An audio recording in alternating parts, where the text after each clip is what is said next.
श्री राजा परीक्षित को महाराज की कथा सुनाते हैं। भगवान को उस दिव्य ईश्वरीय पूर्ण स्वरूप का दर्शन आज श्री शुकाचार्य जी महाराज में प्रवेश करते हुए कहते हैं कि हे राजन, रस और रास दो भाव हैं। रस उसे कहते हैं जिसमें भक्त भगवान को रिझाने के लिए कार्य करता है, उसको रस कहते हैं। और जहाँ भगवान भक्त को रिझाने के लिए जो क्रिया करता है उसको रास कहते हैं।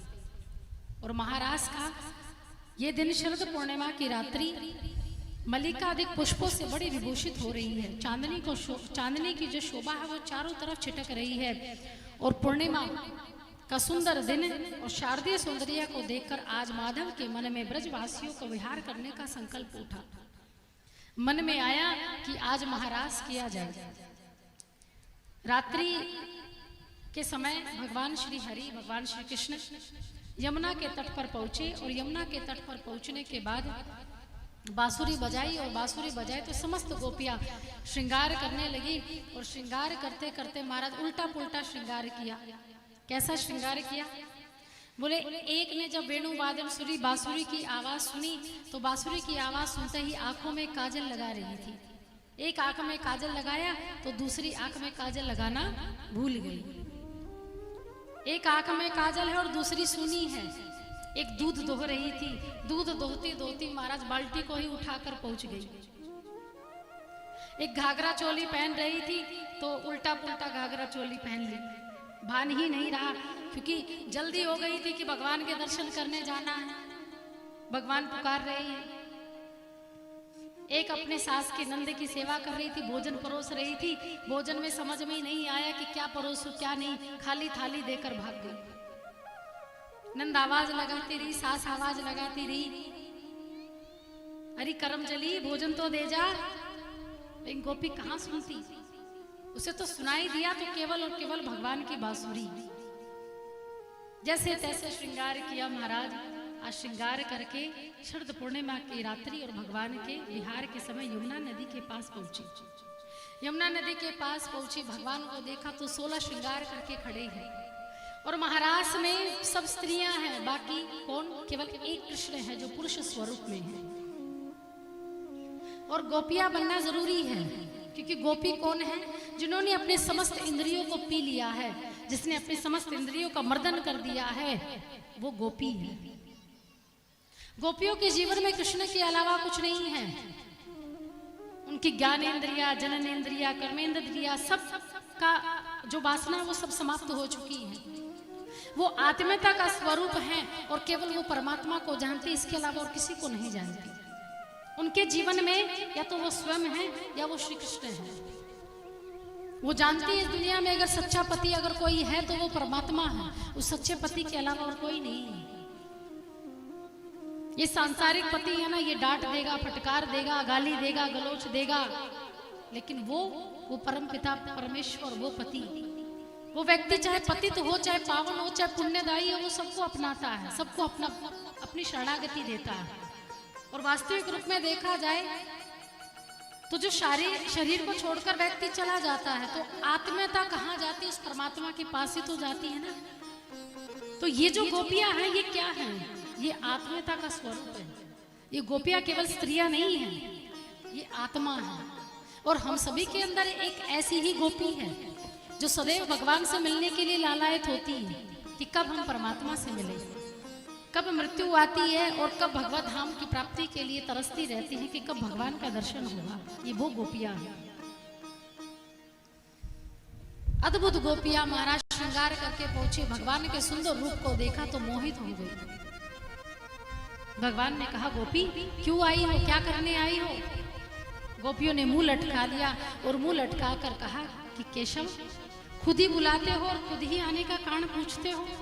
अरे तुमने बांसुरी बजाई और हमें आमंत्रित किया, बुलाया रास के लिए। भगवान ने कहा, आवाज तो दही दी ना, बांसुरी तो बजाई थी। अरे तुम्हें तो शर्म आनी चाहिए, लज्जा आनी चाहिए। तुम्हारा इतना बड़ा परिवार है, सास ससुर है, नंद है, सबकी सेवा करनी चाहिए और तुम यहाँ उन सबको छोड़कर मेरे यहाँ आ गई। ये कैसा ग्रस्त है? क्या यही तुम्हारा कर्म है? गोपियों को भगवान डांटने लगे तो गोपियां मुंह लटकाकर खड़ी हो गई। बोले कान्हा एक बात बता, ये जो रिश्ते नाते हैं वो कब तक है? जितने भी रिश्ते बंधे हैं, जितने भी संबंध बने हैं, ये कब तक है? जब तक व्यक्ति जिंदा है ना? जब तक ही तो है रिश्ते नाते, नहीं तो मरने के बाद तो कौन किसका है? अरे व्यक्ति जब तुरंत मर जाता है, पता लग जाता है कि व्यक्ति मर गया है, सांस छूट गई है, तो उसे चारपाई भी नसीब नहीं होती। घर वाले इतनी जल्दबाजी करते थे, जल्दी करो अर्थी बांधो और इसे घर से निकालो। जिस पर इतना मोह हो जाता है, जिसको इतना प्रेम हम करते हैं, उसके मरने के बाद तुरंत उसे बाहर निकालने की तैयारियां करने लगते हैं। इतनी जल्दबाजी करते कि रात्रि होने से पहले पहले जला दो, रात्रि ना होने पाए और कोई हाथ ना लगाए। अर्थी उठेगी, घर से बाहर चला जाएगा, 10 बार घर में गंगा जल छिड़का जाएगा, हवन करवाया जाएगा, पवित्रकरण करवाया जाएगा। तो रिश्ते नाते कब? रिश्ते नाते कब तक हैं? जब तक आप जिंदा हैं। मरने के बाद कोई किसी का नहीं है। एक चित्ररथ नाम के राजा थे, चित्रकेतु नाम के राजा थे। उनकी 2 पत्नियां थी। ये भागवत जी में प्रसंग आता है जो वास्तविकता में बताता है कि कौन है। और ये जो आत्मा आज शरीर से निकल गई, कल को क्या पता किसका शरीर धारण करेगी। चित्रकेतु की 2 पत्नियां थी, दोनों को संतान नहीं हुई, तो नारद और अंगिरा ऋषि ये दोनों एक बार चित्रकेतु से मिलने के लिए आए। नारद जी ने प्रसन्न होकर चित्रकेतु राजा की छोटी पत्नी को गर्भ धारण करने का वरदान दे दिया, आशीर्वाद दे दिया। छोटी रानी ने गर्भ धारण किया, संतान हुई, महाराज बेटा हुआ। और जब बेटा 2 महीने का हुआ तो बड़ी रानी को लगने लगा कि अब जो मेरा पति है, यानी जो चित्रकेतु राजा है, वो मुझसे प्रेम नहीं करता। यानी छोटी रानी को ज्यादा प्रेम करता है क्योंकि उसने पुत्र सुख दिया है। बड़ी रानी ने क्या किया महाराज, 2 महीने के बालक को जहर देकर मार दिया, जहर देकर मार दिया। चित्रकेतु राजा खूब रोए अपने बेटे की मृत्यु पर। देह सामने पड़ी है, खूब बिलबिला कर रो रहे हैं, छाती पीट पीट कर रो रहे हैं। नारद और अंगिरा ऋषि जब आए तो नारद और अंगिरा ऋषि से कहा कि महाराज देखिए ना, मेरे पुत्र को क्या हो गया है। आप तो मेरे पुत्र को आशीर्वाद देकर, आशीर्वाद के रूप में प्रदान किया था, आज मेरे पुत्र को जीवन दान दे दीजिए, मुझे मेरा बेटा लौटा दीजिए। नारद जी ने जैसे ही प्राण फूके महाराज, और जैसे ही वो पुत्र खड़ा हुआ तो उस पुत्र को गले लगाने के लिए चित्रकेतु राजा और उसकी पत्नी आई। तो उस जीवात्मा ने कहा कि मैं नहीं जानता आप कौन हैं। चित्रकेतु राजा ने कहा पुत्र मैं तुम्हारा पिता हूं, ये तेरी माँ है। बोले कौन सी माँ, कौन सा पिता? मैंने तो कितने जन्म लिए और कितने जन्मों में मुझे कितने माता पिता मिले हैं, कितनी योनियों में मुझे माता पिता मिले हैं, कितनी योनियों में मेरा संबंध किस किस से बना है, लेकिन मैं हर संबंध को नहीं निभाता। ये कौन कह रहा है? ये जीवात्मा कह रही है। वही आत्मा कह रही है जो शरीर में थी और अब निकल कर किसी और के शरीर को प्राप्त कर चुकी है। आत्मा भले ही एक है, परंतु आत्मा तो वही है, लेकिन जब दूसरा शरीर धारण कर लेती है तो इसका अर्थ ये है कि अब वो अपनी नहीं है, क्योंकि उसने दूसरा शरीर प्राप्त कर लिया है। उस दिन चित्रकेतु राजा की गति सुधर गई थी। उस दिन इसको पता चला था कि मरने के बाद कोई अपना नहीं, सब जीते जी के संबंध हैं, मरने के बाद कोई किसी का नहीं। और कन्हैया मरने के बाद तो केवल एक ही संबंध निभाते हैं और वो परमात्मा का संबंध है, और हम जानते हैं हमारा संबंध तुमसे है। ये अभी से ही को बुझवा दिया।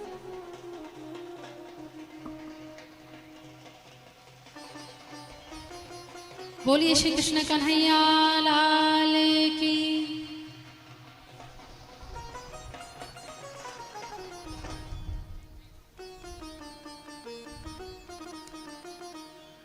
तो आज महाराज के लिए भगवान ने गोपियों को बुलाया और सभी गोपियां जो स्त्री रूप में थी, तो आज माँ पार्वती भी महाराज में आने वाली थी। तो महाराज में जब पार्वती जी आने लगी तो महादेव जी ने देखा और महादेव जी ने माँ पार्वती से कहा कि देवी आप कहाँ जा रही हैं? तो माँ पार्वती ने कहा कि नाथ आज महाराज का दिन है, आज हम भगवान श्री कृष्ण के साथ महाराज करने के लिए जा रहे हैं। बोले देवी आप अकेली जा रही हैं? पार्वती ने कहा अकेली जा रही हूँ। बोले तो एक काम करिए, हमें भी साथ लेकर चलिए, हम भी महाराज जाकर देखेंगे, हम भी देखेंगे कि गिरधारी कैसे लगते हैं, हम भी देखेंगे कि भगवान का रूप कैसा है, कितने सुंदर लगते हैं। माँ पार्वती ने कहा कि नाथ, जो महाराज की लीला होती है ना, उस लीला में पुरुष नहीं जा सकते, केवल स्त्रियां जा सकती, केवल गोपियां जा सकती। तो महादेव ने कहा तो चिंता क्यों करते हो? महादेव ने कहा तो चिंता क्यों करती हो, एक काम करो, हमें गोपी बना लो। हमें क्या बना दो? गोपी। तब माँ पार्वती ने महादेव जी को गोपी के रूप में सजाया, और जैसे ही गोपी के रूप में सजाया, महाराज खूब बढ़िया घाघरा चोली महादेव को पहनाया। घाघरा चोली महादेव ने पहनी, भस्म लगाई, खूब बढ़िया कमरबंद बांधी, बाजूबंद बांधी, और महाराज इतना लंबा घूंघट चुन्नी का, जितना लंबा घूंघट टांगा। तो महादेव जी कहा माँ पार्वती ने कि नाथ हम लेकर तो जा रहे हैं, लेकिन वहां बोलना मत और नाचना भी मत। जब नाचने की बारी आए तो जब हम इशारा करें तब नाचना। अगर तुमने पहले ही नाचना शुरू कर दिया तो पृथ्वी कांपने लगेगी, फिर पृथ्वी डोलने लगेगी, क्योंकि आप ठहरे भारी भरकम, खूब भारी शरीर है आपका। बोले ठीक है देवी, बस लेकर चलो, बाद में हमने जानी और हमारे प्रभु ने जानी। माँ पार्वती महादेव को सजाकर लेकर चली।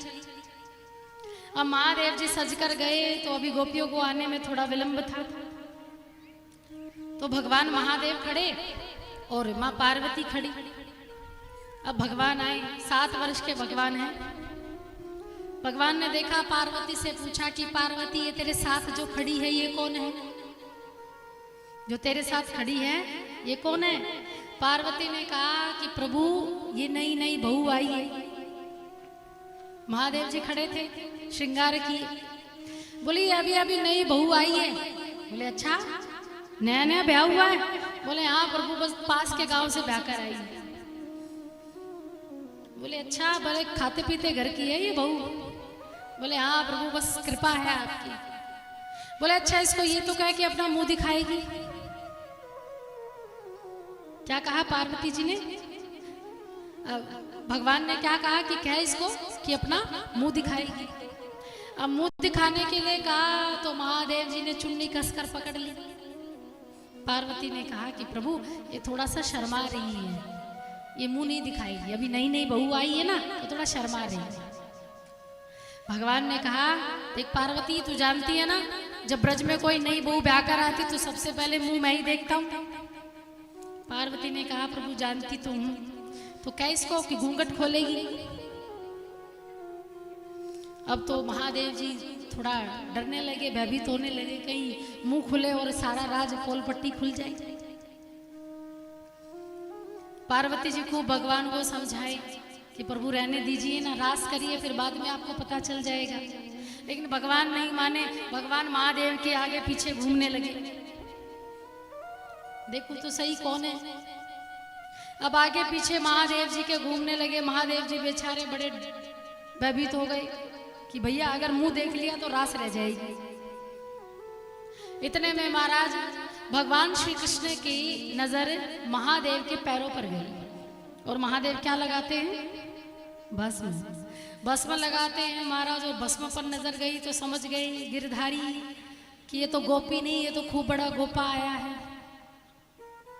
ये तो गोपा आया है। तब स्वयं यहाँ भगवान श्री कृष्ण ने आवाज लगाई, आओ गोपेश्वर आओ। तो यहाँ महादेव जी का एक नाम पड़ा है, गोपेश्वर महादेव। बोलिए गोपेश्वर महादेव की।